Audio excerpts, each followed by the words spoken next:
ಹ್ಮ್ ಒಂದು ದೃಶ್ಯ ಕಲ್ಪಿಸ್ಕೊಳ್ಳಿ. ಒಬ್ಬ ವ್ಯಕ್ತಿ ಪ್ರತಿದಿನ ಬೆಳಗ್ಗೆ ಸರಿಯಾಗಿ 4 ಗಂಟೆಗೆ ಎದ್ದು ಹಸುಗಳ ಹಾಲು ಕರೆದು ಕ್ಯಾನ್ಗಳಿಗೆ ತುಂಬಿ. ಆಮೇಲೆ ಆ ಕ್ಯಾನ್ ಹಿಡ್ಕೊಂಡು ಊರೆಲ್ಲ ತಿರುಗಿ ಮಾರಾಟ ಮಾಡ್ತಾನೆ ಅಲ್ವಾ? ಹೌದು ಹೌದು. ಮತ್ತೆ ಸಂಜೆ ವಾಪಸ್ ಬಂದು ಹಸುವಿನ ಸಗಣಿ ಬಾಚಿ ಮೇವು ಹಾಕಿ ದಿನಕ್ಕೆ 18 ಗಂಟೆ ಕತ್ತೆ ದುಡ್ದ ಹಾಗೆ ಕಷ್ಟಪಡ್ತಾನೆ ಅಂತ ಅಂದ್ಕೊಳ್ಳಿ. ನಿಜ. ನಮ್ಮ ಹಳ್ಳಿಗಳಲ್ಲಿ ಇದು ಬಹಳ ಸಾಮಾನ್ಯ. ಆದ್ರೆ ಆಶ್ಚರ್ಯ ಏನಂದ್ರೆ 5 ವರ್ಷ ಆದ್ರೂ ಆತನ ವ್ಯಾಪಾರ ಬೆಳೆಯಲ್ಲ. ಆತ ಮೊದಲಿದ್ದ ಸ್ಥಿತಿಯಲ್ಲೇ ಇರ್ತಾನೆ.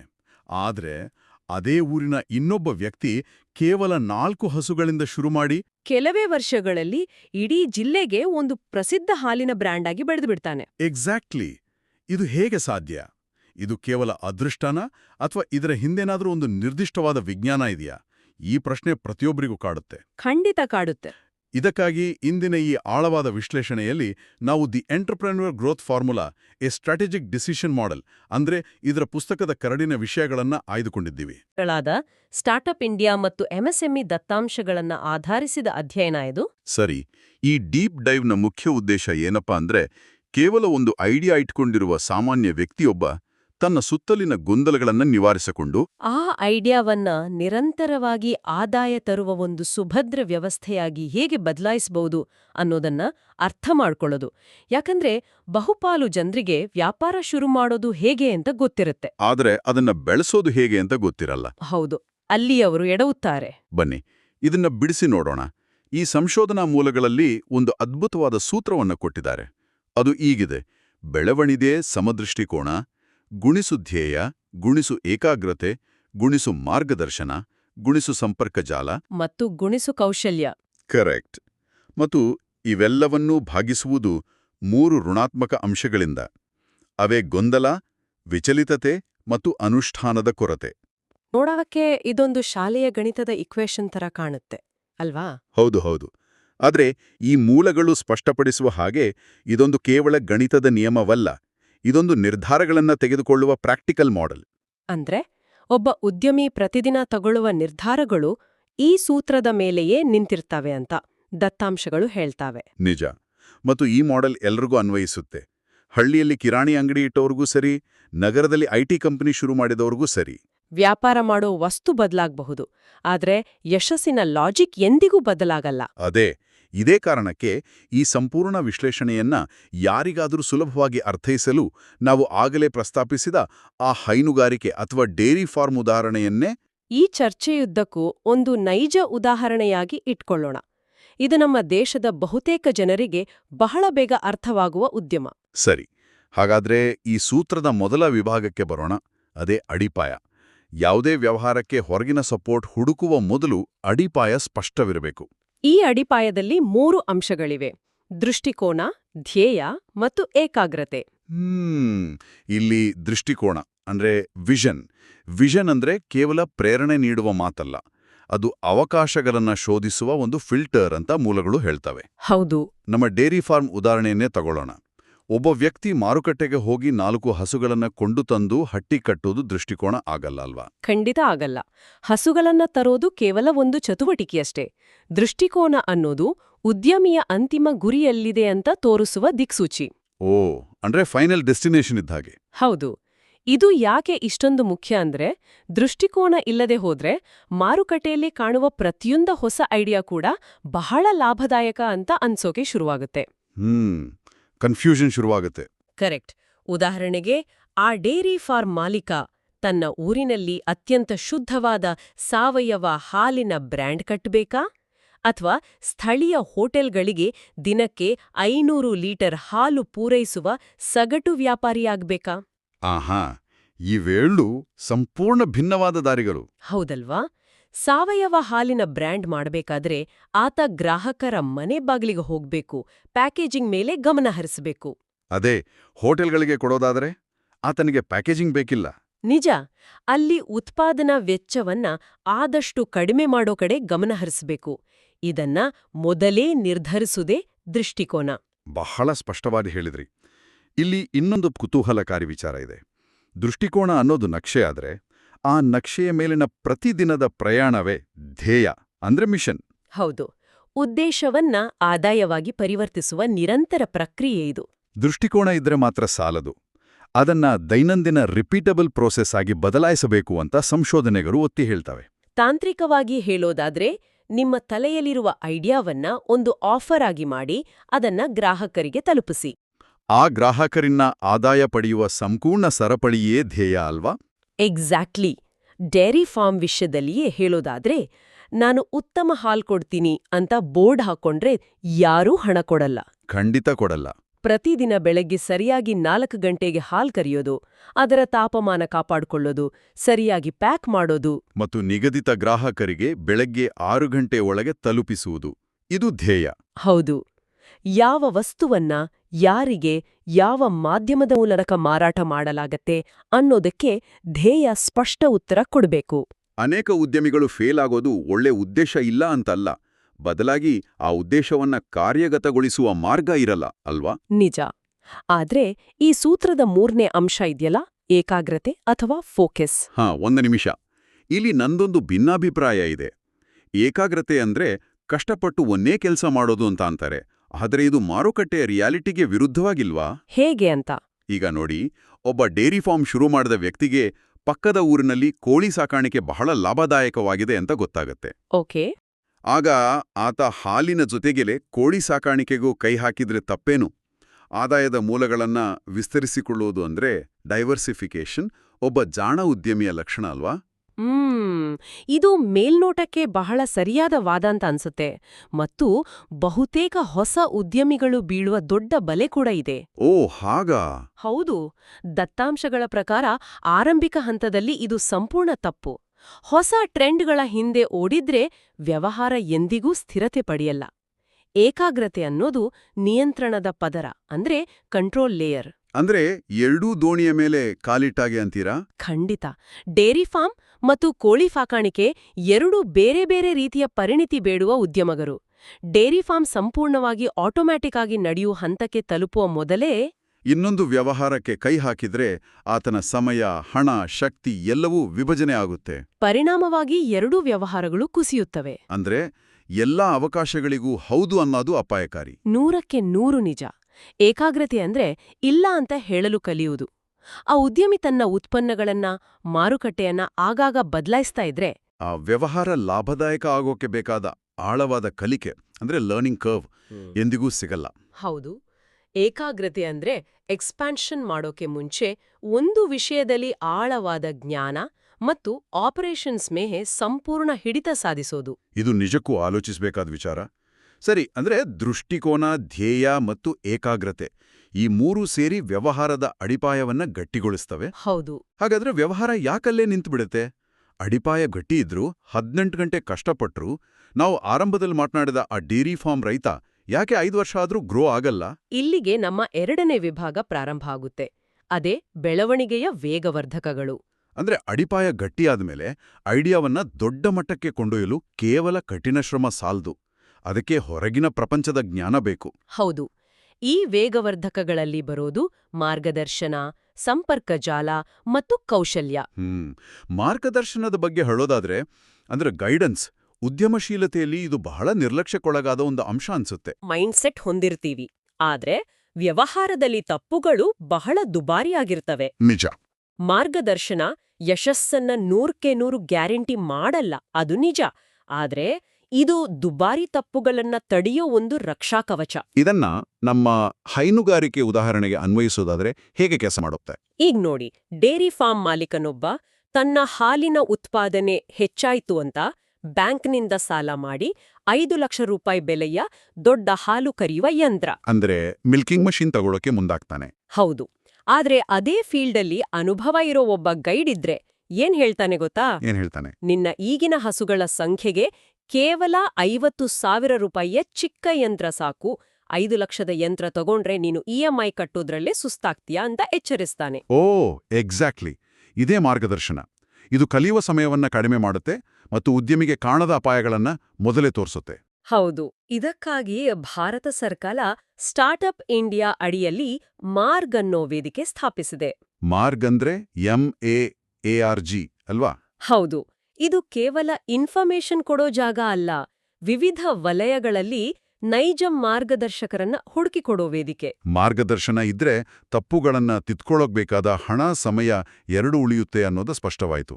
ಇನ್ನು ನೆಟ್ವರ್ಕಿಂಗ್ ವಿಚಾರಕ್ಕೆ ಬರೋಣ. ಸರಿ. ಸಾಮಾನ್ಯವಾಗಿ ನೆಟ್ವರ್ಕಿಂಗ್ ಅಂದ ತಕ್ಷಣ ದೊಡ್ಡ ಸೆಮಿನಾರ್ಗಳಿಗೆ ಹೋಗಿ ಕೋಟು ಟೈ ಹಾಕ್ಕೊಂಡ್ರ ಜೊತೆ ಕೈ ಕುಲುಕೋದು, ವಿಸಿಟಿಂಗ್ ಕಾರ್ಡ್ ಹಂಚೋದು ಅನ್ನೋ ತಪ್ಪು ಕಲ್ಪನೆ ಇದೆ. ಹೌದು, ಅದು ಕೇವಲ ಸಿನಿಮಾಗಳಲ್ಲಿ ಅಷ್ಟೇ. ಆದ್ರೆ OECD ವರದಿಗಳು ಇದನ್ನ ಸಂಪನ್ಮೂಲಗಳ ಪ್ರವೇಶದ ಪದರ ಅಂದ್ರೆ ಆಕ್ಸೆಸ್ ಲೇಯರ್ ಅಂತ ಕರೀತವೆ. ಇದು ಹೇಗೆ? OECD ದತ್ತಾಂಶಗಳು ತೋರಿಸುವ ಹಾಗೆ ಯಶಸ್ವಿ ಉದ್ಯಮಿಗಳು ಎಂದಿಗೂ ಒಂಟಿಯಾಗಿ ಕೆಲಸ ಮಾಡಲ್ಲ. ಸಂಪರ್ಕ ಜಾಲ ವ್ಯವಹಾರವನ್ನ ವಿಸ್ತರಿಸಲು ಅತ್ಯಗತ್ಯವಾದ ಸಪ್ಲೈ ಚೈನ್ ಅನ್ನ ತೆರೆಯುತ್ತೆ.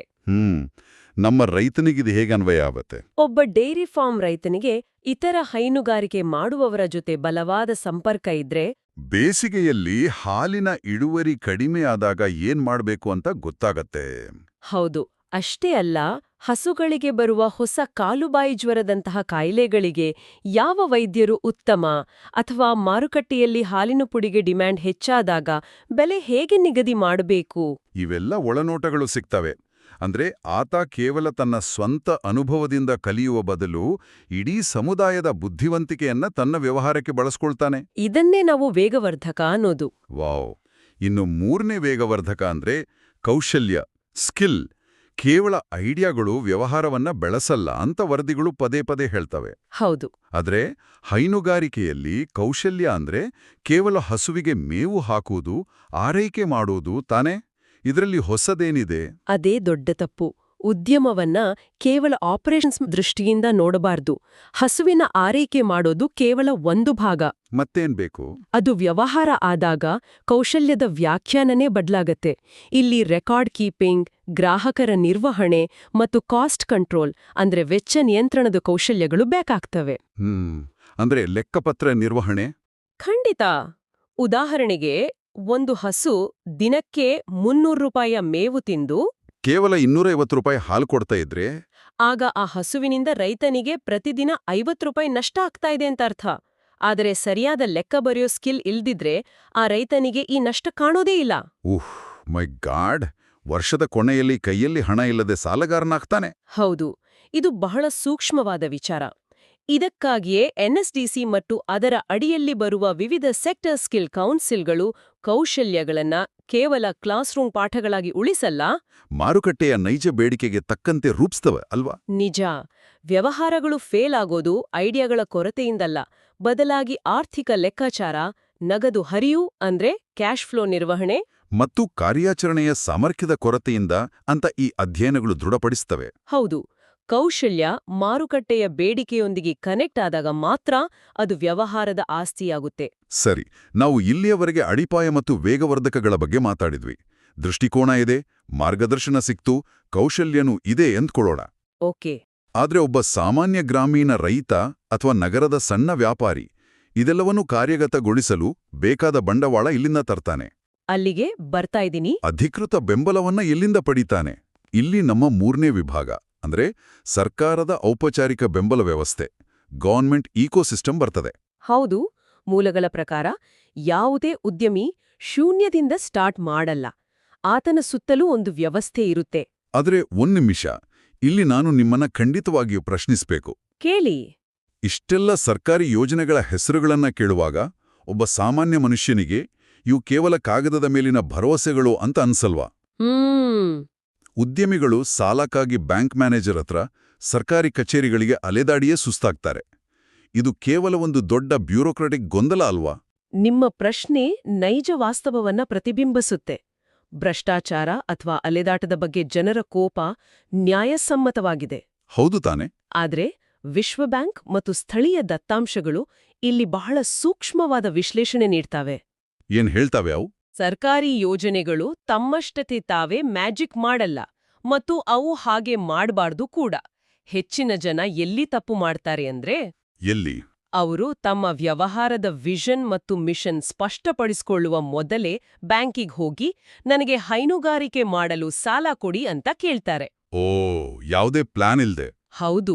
ಬ್ಯಾಂಕಿಗೆ ಅವರ ವ್ಯವಹಾರದ ಬಗ್ಗೆ ಯಾವುದೇ ಸ್ಪಷ್ಟತೆ ಕಾಣಲ್ಲ, ಹಾಗಾಗಿ ಸಾಲ ರಿಜೆಕ್ಟ್ ಆಗತ್ತೆ. ಅಂದ್ರೆ ಈ ಯೋಜನೆಗಳನ್ನ ಬಳಸ್ಕೊಳ್ಳಲು ಒಂದು ನಿರ್ದಿಷ್ಟ ಕ್ರಮ ಇದೆ ಅಂತೀರಾ? ಹೌದು.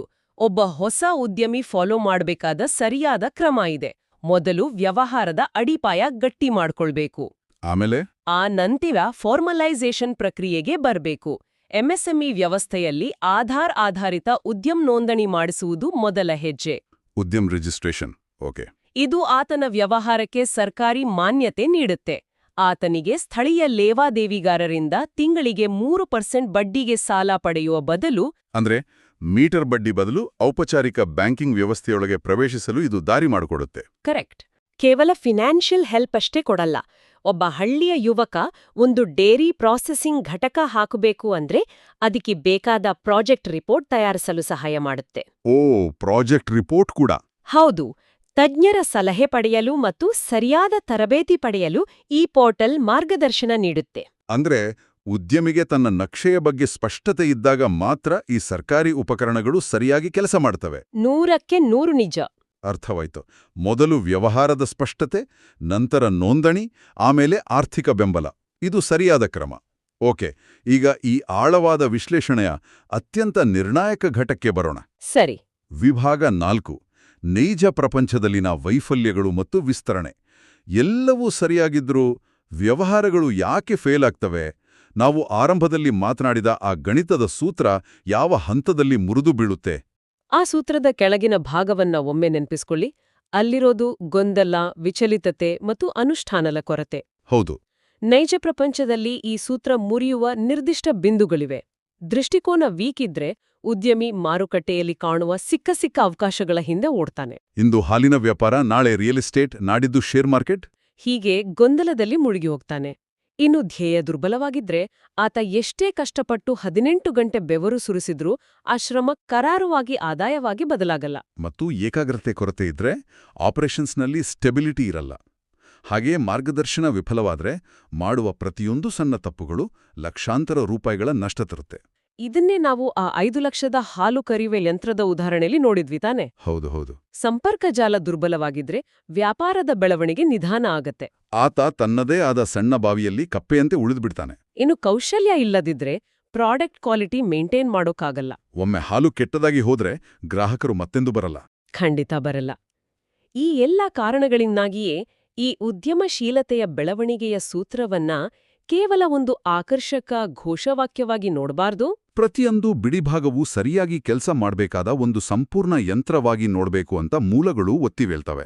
ಎಕ್ಸಾಕ್ಟ್ಲಿ.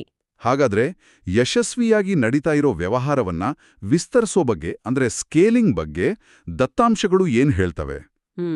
ಒಂದು ಡೇರಿ ಫಾರ್ಮ್ ಲಾಭದಾಯಕವಾಗಿದೆ ಅಂತ ತಕ್ಷಣ ಪಕ್ಕದ 3 ಊರುಗಳಲ್ಲಿ ಹೊಸ ಬ್ರಾಂಚ್ಗಳನ್ನ ತೆರಿಬೇಕಾ? ಹೆಚ್ಚಿನವರು ಬೆಳವಣಿಗೆ ಅಂದ್ರೆ ದೈಹಿಕವಾಗಿ ದೊಡ್ಡದಾಗೋದು ಅಂತಲೇ ಅಂದುಕೊಳ್ತಾರೆ. ಇದು ಬಹುತೇಕರು ಮಾಡುವ ಮತ್ತೊಂದು ದೊಡ್ಡ ಪ್ರಮಾದ. ಯಾಕೆ?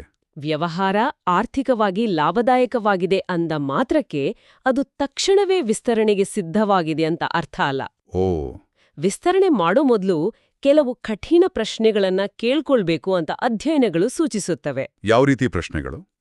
ನೀವು ನೀಡ್ತಿರುವ ಉತ್ಪನ್ನದ ಗುಣಮಟ್ಟ ಪ್ರತಿದಿನ ಒಂದೇ ರೀತಿ ಇರುತ್ತಾ?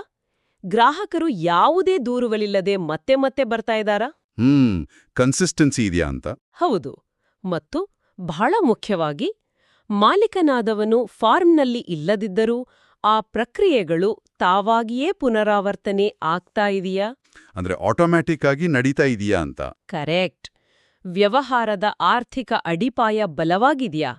ಇದೆಲ್ಲವೂ ಖಚಿತವಾದ ನಂತರವಷ್ಟೇ, ಅಂದ್ರೆ ಒಂದು ಸಣ್ಣ ವ್ಯವಸ್ಥೆ ಯಾವುದೇ ಅಡೆತಡೆ ಇಲ್ಲದೆ ಯಶಸ್ವಿಯಾಗಿ ಕೆಲಸ ಮಾಡ್ತಾ ಇದೆ ಅಂತ ಪ್ರೂವ್ ಆದ್ಮೇಲೆ ಅದನ್ನ ದೊಡ್ಡ ಮಟ್ಟಕ್ಕೆ ವಿಸ್ತರಿಸಬೇಕು. ಇಲ್ಲವಾದ್ರೆ ಆರ್ಥಿಕ ಕುಸಿತವನ್ನ ನಾವೇ ಆಹ್ವಾನಿಸಿದಂತೆ ಅಲ್ವಾ? 100% ನಿಜ. ಇದು ನಿಜಕ್ಕೂ ಪ್ರತಿಯೊಬ್ಬ ವ್ಯಾಪಾರಿಯೂ ನೆನಪಿನಲ್ಲಿಟ್ಟುಕೊಳ್ಳಬೇಕಾದ ಮಾತು. ಇದು ಕೇವಲ ವ್ಯಾಪಾರ ಶುರು ಮಾಡೋ ಬಗ್ಗೆ ಮಾತ್ರವಲ್ಲ, ಅದನ್ನ ಸಾಯ್ದಂತೆ ಉಳಿಸಿಕೊಂಡು ಹಂತ ಹಂತವಾಗಿ ಬೆಳೆಸುವ ಹಿಂದಿರುವ ವಾಸ್ತವಿಕ ಸತ್ಯ. ನಾವು ಈ ಸುದೀರ್ಘ ಚರ್ಚೆಯ ಅಂತಿಮ ಘಟ್ಟಕ್ಕೆ ಬಂದಿದ್ದೀವಿ. ಈ ಸಂಪೂರ್ಣ ವಿಶ್ಲೇಷಣೆಯ ಸಾರಾಂಶವನ್ನ ಒಗ್ಗೂಡಿಸುತ್ತಾ ನೀವು ಕೊನೆಯದಾಗಿ ಏನ್ ಹೇಳಲು ಬಯಸುತ್ತೀರಿ? ಈ ಎಲ್ಲ ಮೂಲಗಳ ದತ್ತಾಂಶವನ್ನ ಒಂದೇ ಸಾಲಿನಲ್ಲಿ ಹೇಳಬೇಕು ಅಂದ್ರೆ, ಉದ್ಯಮಶೀಲತೆಯ ಬೆಳವಣಿಗೆಯ ಸೂತ್ರ ಎಂದರೆ ಕತ್ತೆ ದುಡಿಮೆ ಮಾಡುವುದಲ್ಲ, ಬದಲಾಗಿ ಸರಿಯಾದ ದಿಕ್ಕಿನಲ್ಲಿ ವ್ಯವಸ್ಥಿತವಾಗಿ ಕೆಲಸ ಮಾಡುವುದು. ಅಂದ್ರೆ align more, not work more. Exactly. ಉದ್ದೇಶವನ್ನ ಮಾರುಕಟ್ಟೆಯ ಬೇಡಿಕೆಯೊಂದಿಗೆ, ದೃಷ್ಟಿಕೋನವನ್ನ ದೈನಂದಿನ ಅನುಷ್ಠಾನದೊಂದಿಗೆ, ಧ್ಯೇಯವನ್ನ ನಿರಂತರ ಆದಾಯದೊಂದಿಗೆ ಮತ್ತು ಕೌಶಲ್ಯವನ್ನ ಲಭ್ಯವಿರುವ ಅವಕಾಶದೊಂದಿಗೆ ಜೋಡಿಸಬೇಕು. ಹೌದು. ದೃಷ್ಟಿಕೋನ ಗುರಿಯೆಡೆಗೆ ದಿಕ್ಕನ್ನ ನೀಡತ್ತೆ, ಧ್ಯೇಯ ಪ್ರತಿದಿನದ ಚಲನೆಯನ್ನ ನೀಡತ್ತೆ, ಮತ್ತು ಏಕಾಗ್ರತೆಯು ಅಂತಿಮ ಫಲಿತಾಂಶವನ್ನ ಖಾತ್ರಿಪಡಿಸುತ್ತೆ. ಇವೆಲ್ಲವೂ ಒಂದು ಸರಪಳಿಯಂತೆ ಒಟ್ಟಿಗೆ ಸೇರಿದಾಗ ಮಾತ್ರ ವ್ಯಾಪಾರದಲ್ಲಿ ಸಸ್ಟೈನಬಲ್ ಅಂದ್ರೆ ಸುಸ್ಥಿರ ಯಶಸ್ಸು ಸಾಧ್ಯ. ಅದ್ಭುತವಾದ ಸಾರಾಂಶ. ನಾವು ಆರಂಭದಲ್ಲಿ ಆ ಗಣಿತದ ಸೂತ್ರದ ಗೊಂದಲ ಮತ್ತು ನಿಖರತೆಯ ಬಗ್ಗೆ ಮಾತಾಡಿದ್ವಿ. ಹೌದು. ಈ ಸೂತ್ರದಲ್ಲಿರುವ ಅತಿದೊಡ್ಡ ಶತ್ರು ಅಂದ್ರೆ ಗೊಂದಲ ಮತ್ತು ವಿಚಲಿತತೆ. ನಾವು ಚರ್ಚಿಸಿದ್ದಂತೆ ಏಕಾಗ್ರತೆ ಅಂದ್ರೆ ಕೇವಲ ತಲೆ ತಗ್ಗಿಸಿ ಕುರುಡಾಗಿ ಕೆಲಸ ಮಾಡೋದಲ್ಲ. ಬದಲಾಗಿ ನಮ್ಮ ಮೂಲ ಗುರಿಯನ್ನ ಮರೆಮಾಚುವ, ಆದ್ರೆ ಮೇಲ್ನೋಟಕ್ಕೆ ಬಹಳ ಆಕರ್ಷಕವಾಗಿ ಕಾಣುವ ಇತರ ಗೊಂದಲಗಳಿಗೆ ಕಟ್ಟುನಿಟ್ಟಾಗಿ ಇಲ್ಲ ಅಂತ ಹೇಳೋದು. ಕರೆಕ್ಟ್. ಹಾಗಾದ್ರೆ ಒಬ್ಬ ಉದ್ಯಮಿ ತನ್ನ ಅಂತಿಮ ಗುರಿಯನ್ನು ತಲುಪಲು ಇಂದಿನ ಸ್ಪರ್ಧಾತ್ಮಕ ಜಗತ್ತಿನಲ್ಲಿ ಮೇಲ್ನೋಟಕ್ಕೆ ಲಾಭದಾಯಕವಾಗಿ ಕಾಣುತ್ತಿರುವ ಯಾವ ನಿರ್ದಿಷ್ಟ ವಿಷಯಕ್ಕೆ ಅಥವಾ ಆಕರ್ಷಣೆಗೆ ನಿರ್ದಾಕ್ಷಿಣ್ಯವಾಗಿ ಇಲ್ಲ ಎಂದು ಹೇಳಬೇಕು ಎಂಬುದನ್ನ ಅರಿತುಕೊಳ್ಳುವುದು ಈ ದಿನದ ಅತಿದೊಡ್ಡ ಸವಾಲಾಗಿದೆ. ಹೌದು, ಆ ಬಗ್ಗೆ ಪ್ರತಿಯೊಬ್ಬರೂ ಆಳವಾಗಿ ಚಿಂತಿಸಬೇಕಿದೆ.